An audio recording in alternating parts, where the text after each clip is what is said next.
We're going to go ahead and get started with the University of North Florida. Go ahead, please. Thank you very much. My name is Mark Workman. I'm the Provost and Vice President for Academic Affairs at UNF, and I send regrets and regards from President Delaney and also from our board chair, Dr. Bruce Taylor, both of whom wished they could have been here today. It's my pleasure to introduce a member of our Board of Trustees, my longtime colleague, Professor of Political Science and Public Administration at UNF, Dr. Pat Plumley. Thank you.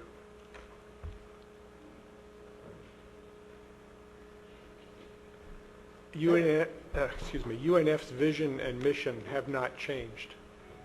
In alignment with the expectation of our Board of Trustees that the university regard relevance to the region as among its highest priorities, UNF is proud to be a steward of place. Were UNF to be relocated from Jacksonville, both the city and the university would be profoundly different, to the detriment of both. In order to serve the North Florida region at a level of national quality, UNF continues to attune its degree offerings to address the complex workforce needs of what we have determined to be the local economic drivers. These include, most prominently, healthcare, transportation and logistics, finance, informatics, and the myriad industries deriving from Jacksonville's unique coastal environment. Since historically 70% of all UNF graduates choose to reside permanently in the greater Jacksonville region, it is incumbent upon UNF to generate the intellectual, civic, and cultural capital that are critical to regional prosperity. I will note in this regard that we have calculated that UNF has an annual $1 billion impact upon the local regional economy.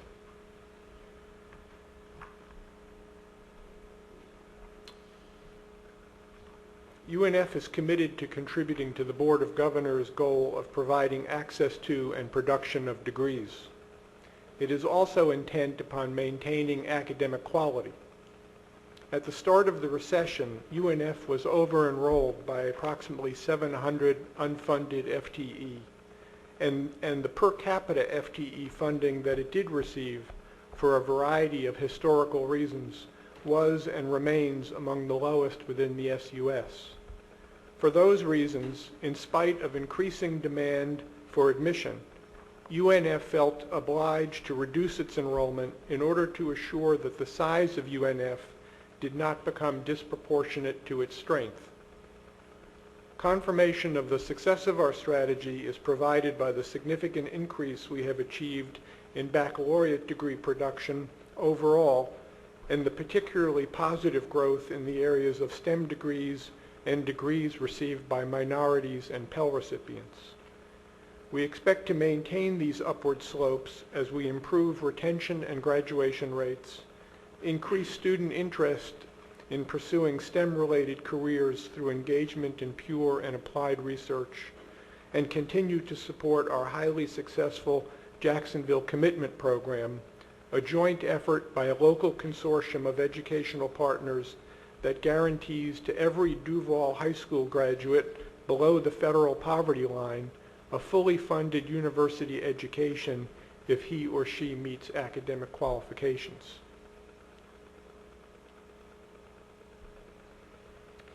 Commensurate with its ability to increase the size of its educational plan, UNF's master plan calls for a 10-year increase in enrollment to an institution at least 1/3 larger than it is currently, from around 16,500 students to around 25,000 or more students. In order to maintain the degree of intimacy that many of our students tell us was their reason for choosing to attend UNF, we regard our student-faculty ratio as a useful factor to consider in determining the rate at which we can achieve the growth that we aspire to. I hasten to add that intimacy does not preclude efficiency. UNF faculty already devote a majority of their time to teaching, and where it has been pedagogically and physically possible to do so, we have increased class size up to the limits of our available classroom space, resulting in one of the highest rates of classroom utilization in the SUS. Taken together, these factors explain why there is a purposefully high degree of correlation among our student-faculty ratio, our enrollment, and our total per FTE funding.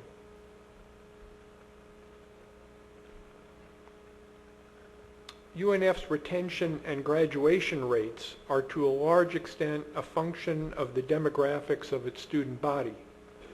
While 3,000 students now live on campus, UNF still is populated by a significant number of part-time transfer students who typically require more time to complete their degrees than do full-time residential students. Thus, the university must employ a wide variety of measures to keep students on track to expeditiously obtain their degrees and to bond students to their faculty, to the campus, and to one another.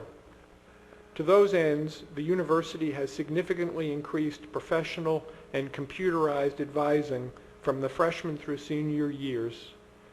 It has implemented a remarkably successful program called Transformational Learning Opportunities that enables students to explore more non-traditional learning options such as directed research activity with faculty, service learning and leadership opportunities, and global learning. It is in the process of redesigning so-called gatekeeper courses into gateway courses in conjunction with instructional principles promulgated by the National Center for Academic Transformation, particularly in the STEM areas. And it has ramped up social activities on campus so that students will seek to come to and remain at UNF both to study and to socialize. Along with the admission of ever stronger FTICs, who as of next year will be required to spend their freshman year living on campus, UNF expects to impact its graduation and retention rates as much as the composition of its student body allows. The New Florida agenda began to emerge as a Board of Governor initiative during the interim chancellorship of President John Delaney, and UNF is committed to contributing to the advancement of this initiative. It bears pointing out that in the past, UNF regarded research as supportive of student learning rather than as an end in itself. More recently, the university has elevated the status of research in alignment with its refocused mission and vision. As a result, when I became provost in 2005, I replaced a director of research with UNF's first vice president of research and sponsored programs. While this was a mere 2 years before the start of the economic downturn, over the last 5 years, UNF has seen a 25% increase in its federal expenditures. The university also has become more deliberate in recruiting faculty with generous startup funding to purchase equipment essential to their research, and it has generally enhanced the research facilities and support available throughout the university. Thus, the university is poised to compete for federal research dollars as they become more readily available. In the meanwhile, the university is also making plans to develop new academic degree programs in STEM areas such as engineering, nutrition, and public health. As confirmation of its engagement in the New Florida initiative, UNF was pleased to receive New Florida awards for a Scholars Boost, interinstitutional collaboration, and patent development. It is abundantly clear that while there will always be a critical role for face-to-face instruction, distance learning has emerged as a completely viable mode of curricular delivery as students and faculty increasingly utilize technology to facilitate their research, their communication, and their thinking. UNF students have demonstrated their enthusiasm for distance learning and hybrid courses. Consistently, they are often the first of a department's offerings to fully enroll. It has become accepted knowledge that responsible DL pedagogy requires a great deal of design and resources to be effective. UNF has been fortunate in the generous guidance it has received from some of its SUS sister institutions, in particular FIU, UWF, and UCF, as it seeks to emulate best practices and develop a DL infrastructure commensurate with the important role DL instruction will play in the UNF of the immediate and no doubt more distant future.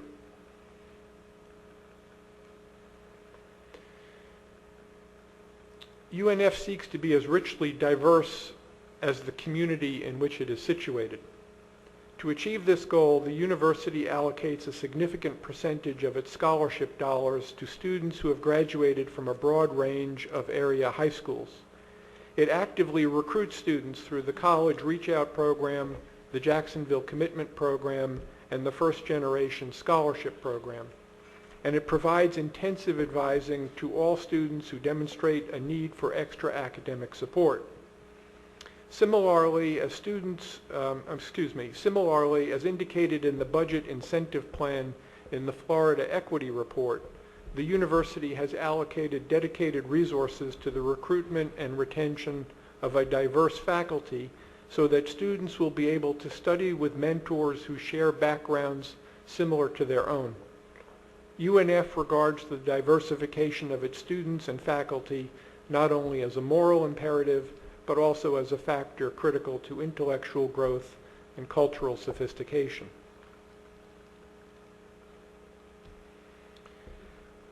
As noted earlier, at the start of the economic downturn, UNF was over-enrolled by approximately 10% relative to its funding. The flexibility to implement higher tuition has therefore been absolutely critical to UNF's ability to maintain its academic quality and to stabilize its enrollment.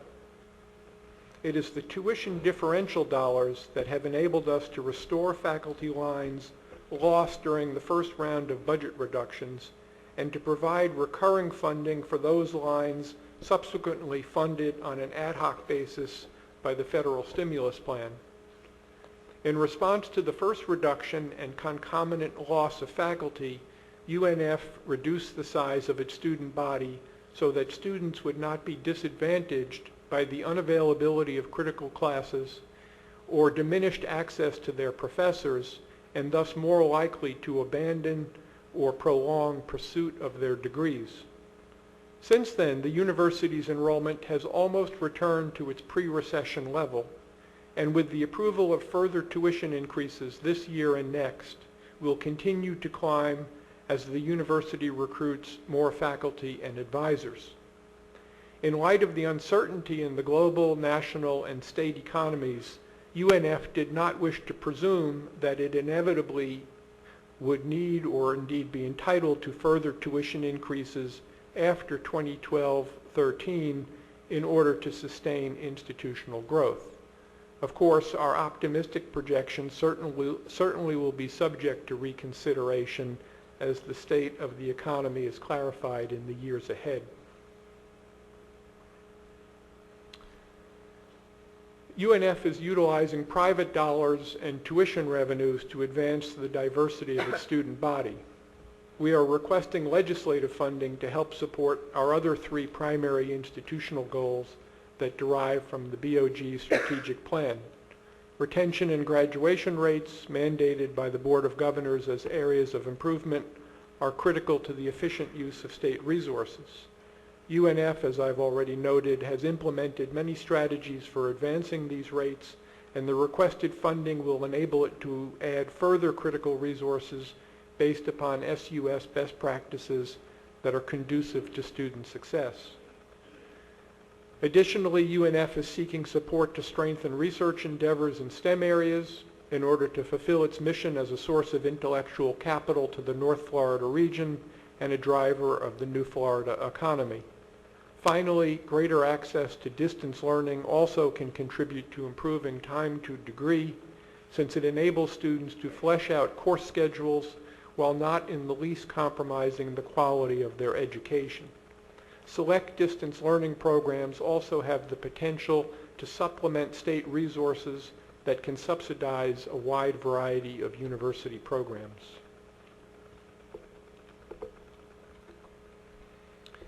UNF is committed to the Board of Governors' strategic planning effort.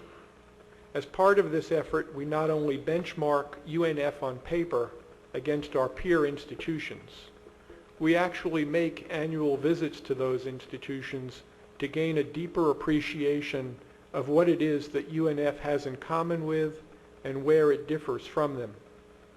This past spring, President Delaney, myself, two members of our Board of Trustees, including our chair, Dr. Bruce Taylor, and several other members of the President's staff, visited the presidents and staffs of James Madison University, the University of Maryland, Baltimore County, and Towson University. While all the comparative data are of interest, I would particularly call your attention here to the literal and figurative bottom lines. The inversion between the size of UNF's endowment and the level of its per FTE expenditure relative to these three peers.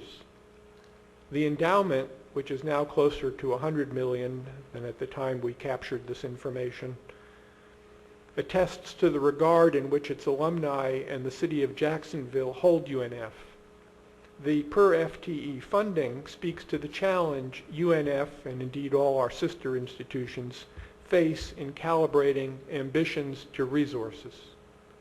What I can affirm after having now visited 7 out of our 10 peer and aspirant institutions is that while UNF will always stand to benefit from emulating some of the strategic practices employed by other institutions, UNF also can take great pride in the success it has achieved in advancing the goals of the state university system. Thank you. Any questions?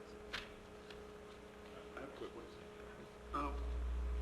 I've been on your campus. It's a beautiful campus, and it's I would love for one of my children to go to your institution. I think the environment's wonderful. I'm surprised about the percentage of students living on campus, and is part of your strategy going forward to increase that number? Yes, we would very much like to increase our residential population. And what would you hope it to be?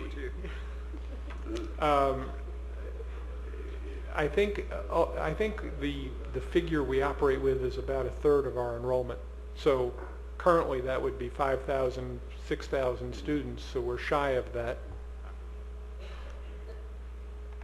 Norm? A comment and then a question. I was pleased to learn that Dan Marino's son goes to your university. Did you know that? I did not. Yeah. Nor do we have a football team. No, he's a golfer. He's a golfer. He's a golfer. We have Yeah. a very good golf team. And he was with your team, I think, out in Nevada or somewhere. I was talking with Dan, and he. So you've got a star up there. You ought to bring him in, get a little fundraising. The one of the questions that came up is that it looks like you're talking about your funding going forward to be pretty much heavily coming from the legislature, because in a couple of years out you're talking about a 0 increase in year 3 and 4 of the differential tuition. And hearing what we've been hearing from other presidents and today, that there probably realistically there may be a drop in legislative funding. Are you taking a risk, and is that realistic? It's not realistic. I would describe it as wishful thinking. Okay. Hopeful thinking that the economy will turn around. And we simply didn't wish to presume that it wouldn't, and therefore that we would necessarily rely upon tuition increases. But as I indicated, the likelihood is, in the event that the economy doesn't turn around, we will indeed need tuition increases in order to maintain institutional growth and vitality. Okay. And the other thing was the land acquisition. Is that because of a long-term goal or a short-term goal? Where does that fit in that expenditure and what you need? It's very much part of the master plan that will enable us to grow as an institution. So when I say that we're projected, we have capacity for at least 25,000 students, that includes the acquisition of the land that adjoins the university. Okay. Thank you. Questions? Governor Martin? Your graduation rate, when you look at UNF versus your peers, They seem to be, your peers seem to be significantly higher, 81%, 59, and 73. Have you researched your peers to determine what they're doing versus what you're not doing, maybe? Well, James Madison presents the starkest comparison, and it is a prestigious, comprehensive university. It's located in rural Virginia. Students who attend that university are either resident at the university or in very close proximity to it. They tend to go full-time. So in many ways, the demographics of their student body are profoundly different from the demographics of our student body. As indicated to Governor, actually to Governor Colson with regard to our ambition with regard to increasing beds on campus, that's one way we know in which we can impact graduation rates. We also expect that as the university grows, the intensity of social life on campus will increase, and perhaps most importantly, we have implemented a good many support programs that have the effect of binding students to the campus, to their faculty, and that keep them on track to greater completion of degrees. So I think we know what they're doing, and where we can emulate them, we are seeking to do so. Governor Frost? I too think your campus is beautiful, along with Dean. Mm-hmm. You mentioned that you hired 36 or 38 faculty members. Were these tenured professors, or are these adjunct professors, or are these No, well-known scholars, or people that could come to your faculty and draw more students, or who were these people? The faculty we have recruited with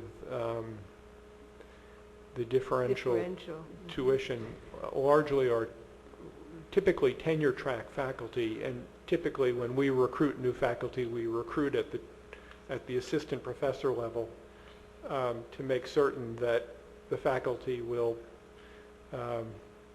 in fact contribute to the mission of the university. On occasion we hire at the associate or even the full professor level when there's programmatic reason for doing so, or disciplinary reason. And did that new faculty member attract students into their class?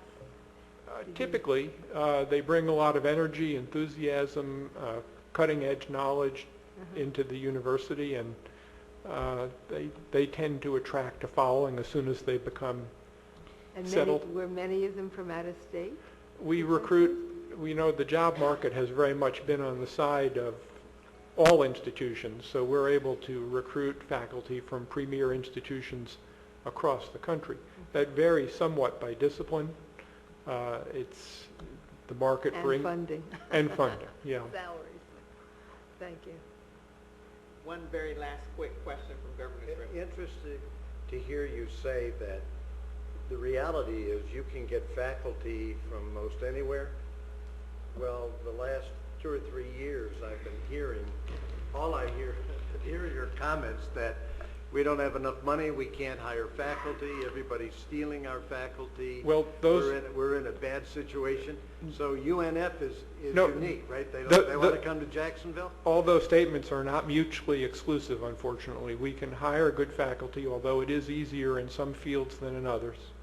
Unfortunately, when we hire them at market rate, and that it exacerbates the compression and inversion that exists across the university. And then we do sometimes have a challenge in retaining some of our strongest faculty who now have opportunities for mobility. And someone earlier today mentioned the cost of losing a student. There's also an enormous cost in losing a faculty member whom one has invested deeply in. So you're correct in observing that I made the remark I did, but again, they're not mutually exclusive. Thank you. Thank you very much. Please Thank let you. President Delaney know that he was missed, but that he had a very able I will do that. replacement. Thank you very much. Thank you.